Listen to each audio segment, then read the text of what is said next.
Howdy y'all, Light here for the final installation for my proof of gravitime theory.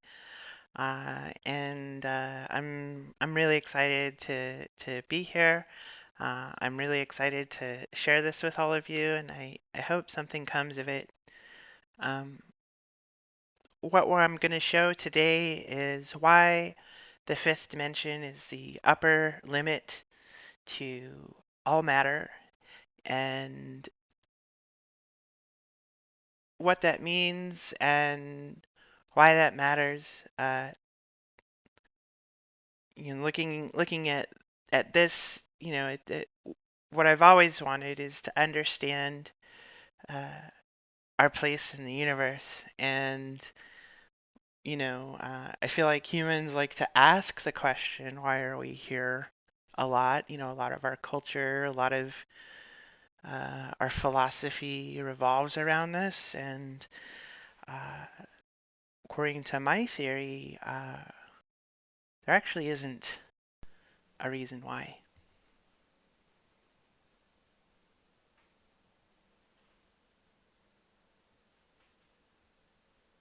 And I think that scares a lot of people. I think most humans don't want there to be they want a reason, they want a prime directive, they want something to hang on to. And I get the need, um, but I don't have that. I don't have that need. I'm comfortable with being an accident. I'm comfortable with being alone.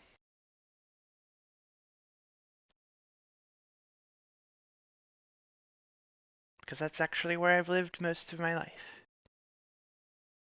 I have to be comfortable there. And, it's also the reason why I can do what I do though, is because I live there. I am comfortable there, and I'm not afraid of the conclusion. It's freeing.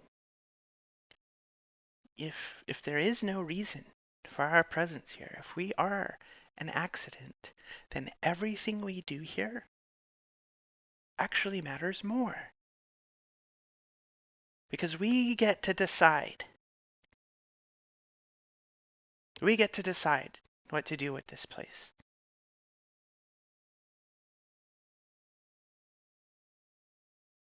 And I think collectively we can decide better. We want to decide better. It's just a matter of getting the collective to come around to dealing with that fear. So, what I want you to do for this Gedanken experiment is I want you to go back to our three-dimensional representation in something from nothing. And we're going to expand this three-dimensional object into a quasi-fourth dimension, right? It's a three-dimensional representation of a four-dimensional object, so we can never truly do it justice. However, to show my concept and my proof uh, is relevant, and there's going to be more behind the scenes than this, but this is the simplest I can present it. And so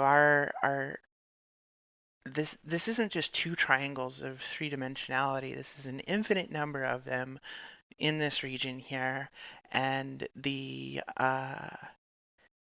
infinite number of them is actually like the closest we can actually get to representing this in three dimensions is an octahedron, which is actually the next smallest three-dimensional object we can make with equilateral triangles.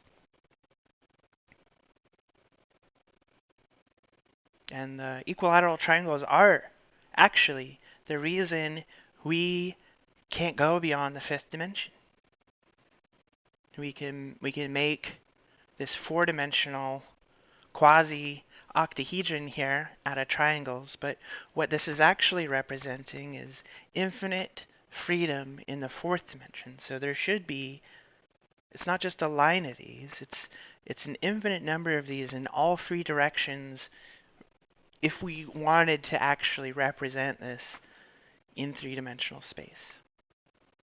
It's an infinite expansion of the previous system.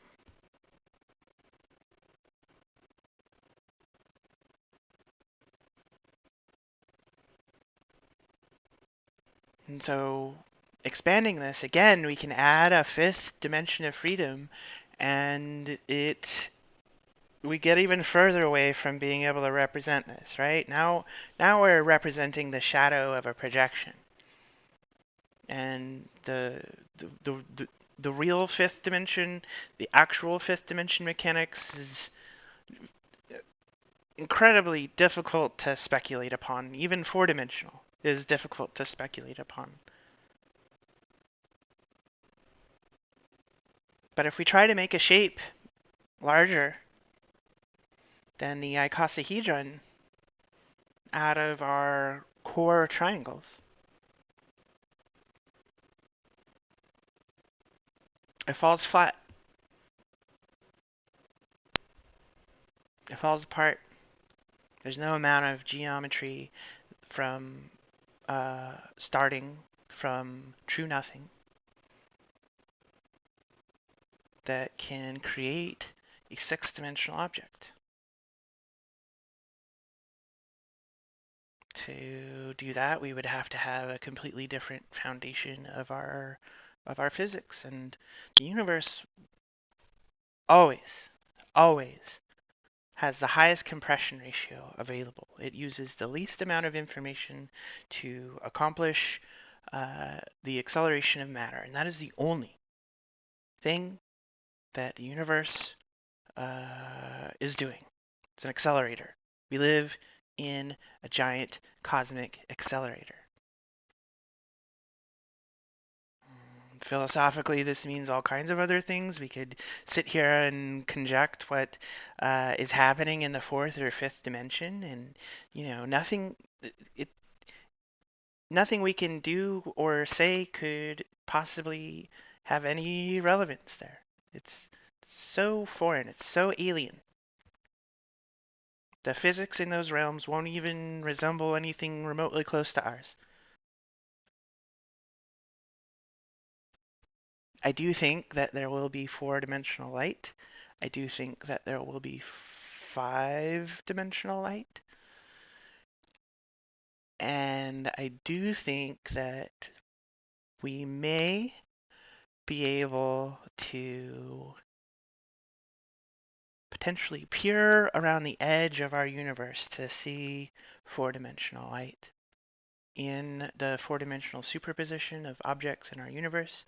But that's another video, another time. It's not incumbent on resolving this theory. What I really want to show you here is this icosahedron, this geometry of triangles. And remember, this icosahedron is an infinite number of triangles made up of an infinite number of octahedrons to create the ultimate culmination of matter in our universe, and that is this five-dimensional icosahedron formation. Now, matter in five dimensions is going to behave extremely weird. The objects in that space are going to be very foreign and very alien because they're no longer being housed in empty space. The boundary to a fifth dimensional object is going to be true nothing. It'll go right up to the edge.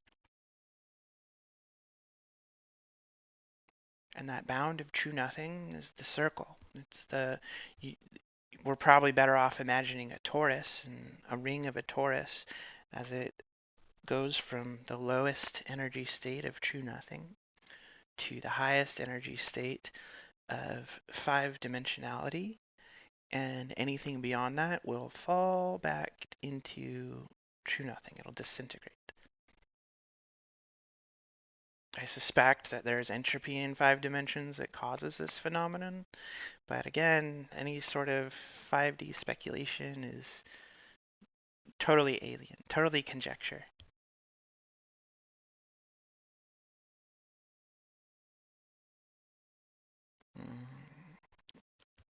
This model is really important because the confusion that we have around a lot of our physics is one, why a Big Bang? Where did the Big Bang come from? This won't answer how it started, right? Like how did someone start the cascade of nothing to something? Did someone start the cascade of something to nothing? Can you even say a an organization of intelligence in the fourth or fifth dimension can even be called a something or a someone? We don't like it's such a it is an infinitely different place to what our experience in 3 dimensions.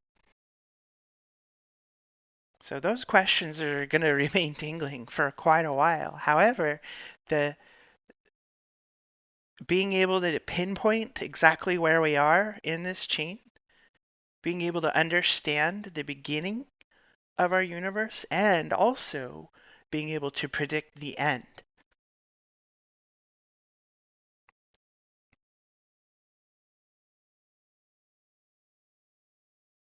gives us additional freedom, gives us additional understanding, and in order for humanity to survive in the long term, we do need to become a cosmic species. We need to colonize the entire Milky Way. We need to catalog and find any planet that can possibly house human life and go there.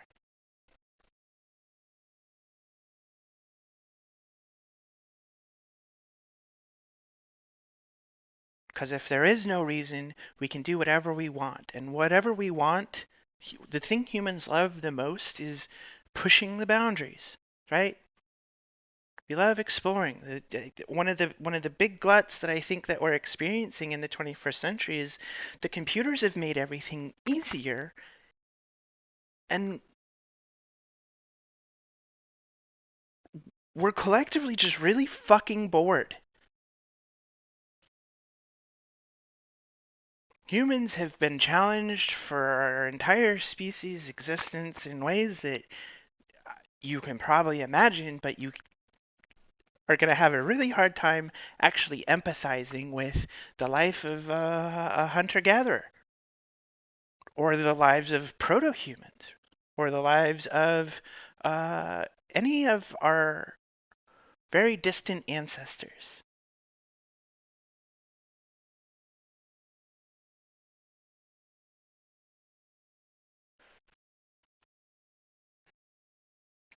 So why am I bringing them up? The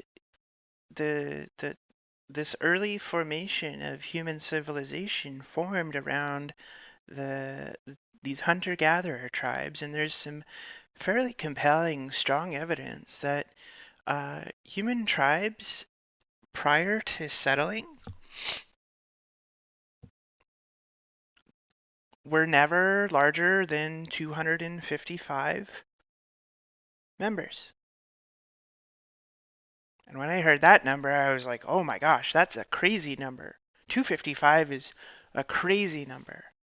The reason it's a crazy number is because it's exactly 8 bits of information. 0 and 255 is 256. 2 to the 8th. It's a computer number. I've been in computers my whole life. And, as far as numerical placements are concerned within our mind, everything we do is based on chunking and association. And, I believe this is because in order for humans to build and maintain real bonds with people near them, It requires cataloging. It requires experiencing them. It requires remembering things about them, facets of the people in your life. And any more than that, you can no longer juggle all that information in your head.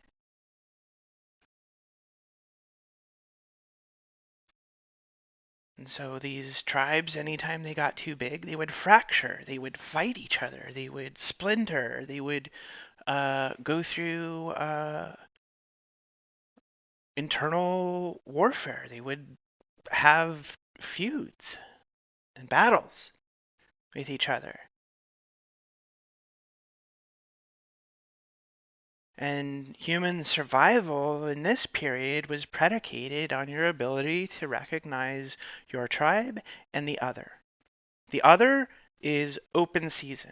Kill them, take their shit, it doesn't matter, they're not your tribe. They're fair game.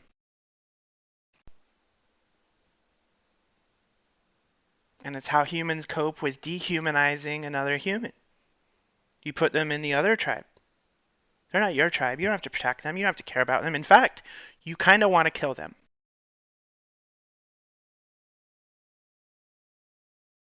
And tribalism is exploited in the modern world. Tribalism is the reason why we have these giant segregations around all kinds of groups in our lives.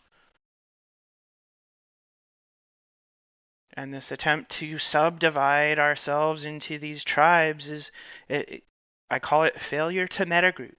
We have these massive groups of subdivisions, and it creates all kinds of problems. And in order for us to resolve these problems, we have to identify them first. And in order for humans to actually build a successful metagroup, I'm going to suggest that all metagroups be modeled around this model of the universe. And that if you want any organization to be successful and internally reliant,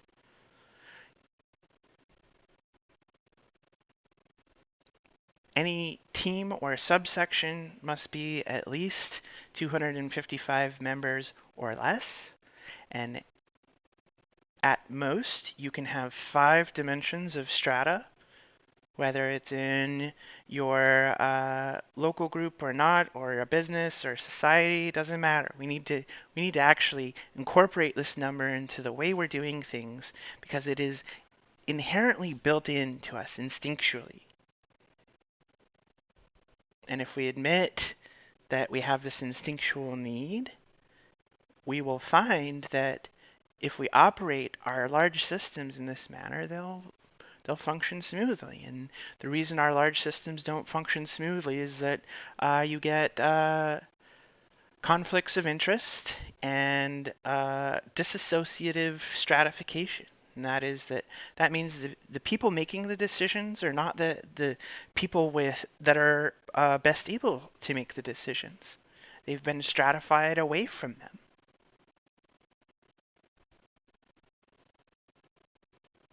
And so, much like our universe, these metagroups in any system that we have on this planet, they need to be circular.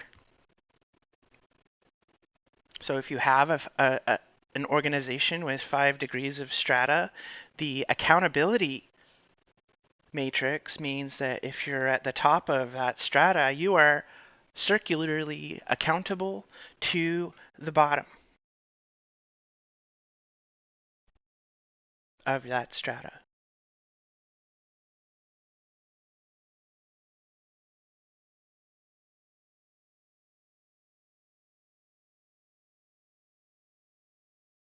No more tops, no more rulers, no more gods, no more masters.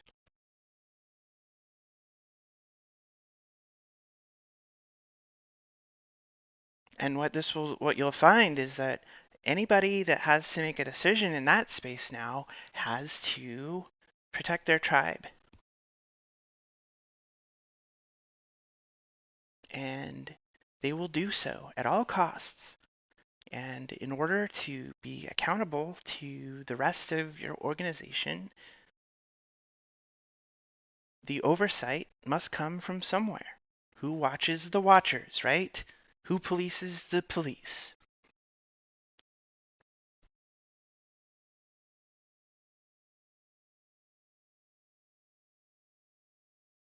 The physics of our universe is inside of all of us.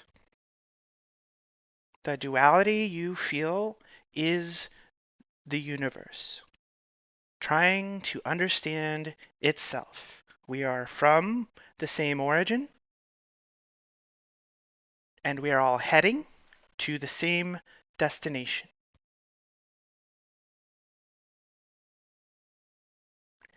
Humans have a proclivity to create problems faster than we can solve them.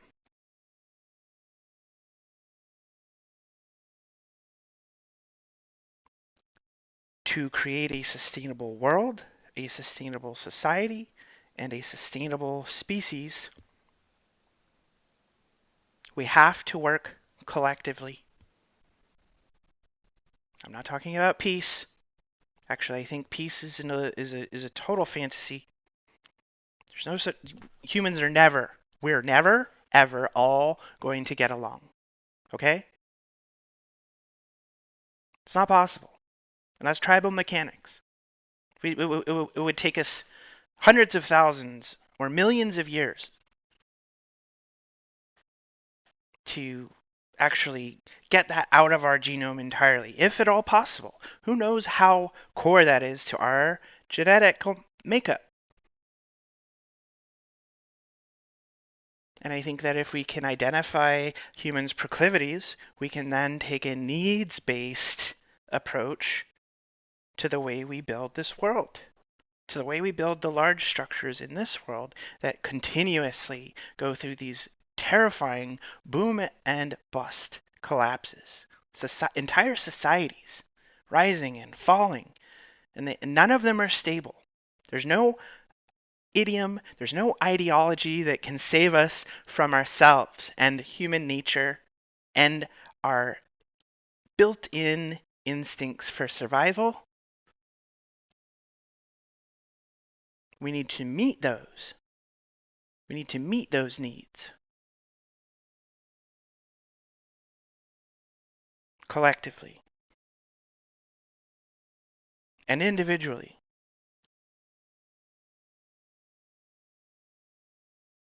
We can make this place better.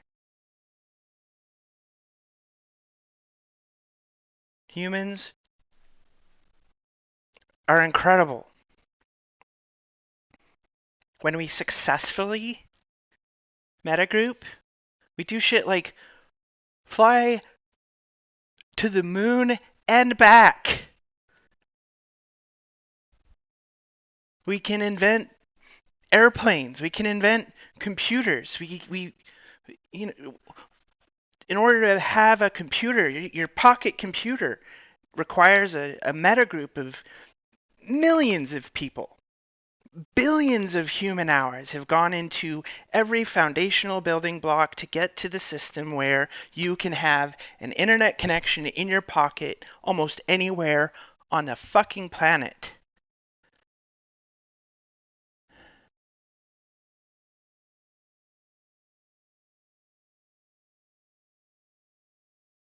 Dimensional mechanics are important. Dimensional mechanics are how this place works, and I do have the answer to this problem.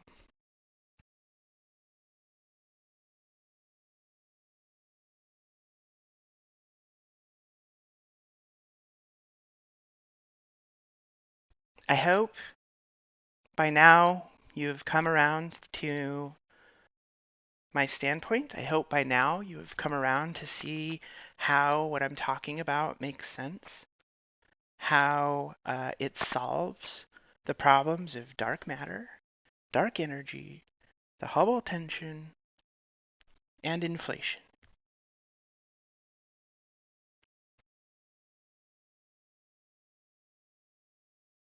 These are problems that have been dangling since Einstein.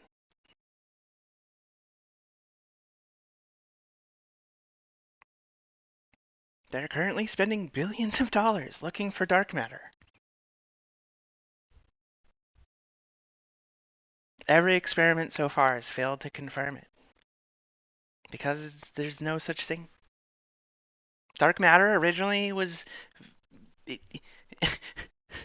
it's like doing your homework and taking your homework to the teacher at the end of the class, and instead of answering the question, you just say, "Oh, I put a question mark there, but it's a dark question mark, so we'll just say we don't ever know the answer and continue about our way and give it this mysterious name like it's a thing."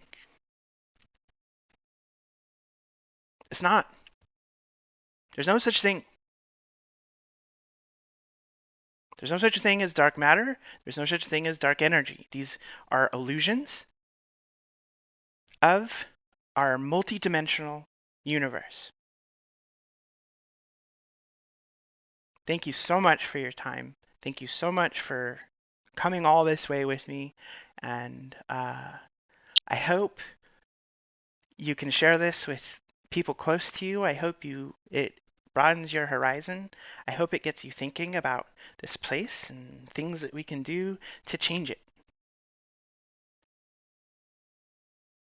This place can be amazing. This place can be incredible. Humans can be incredible. But we have to speak the truth. And we have to have a full chain of accountability for every human on the planet that is equal. For everybody. Same rules. Just like physics. Every atom in the universe follows the same rules.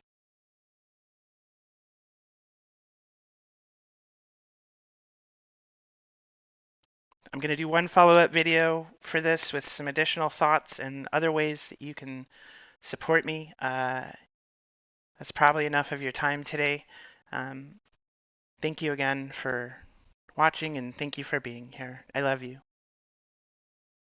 I do. I love all of you. I love this place. I love being alive. I love being able to think. I love existing. It's much better than not existing. I just want to do something about it.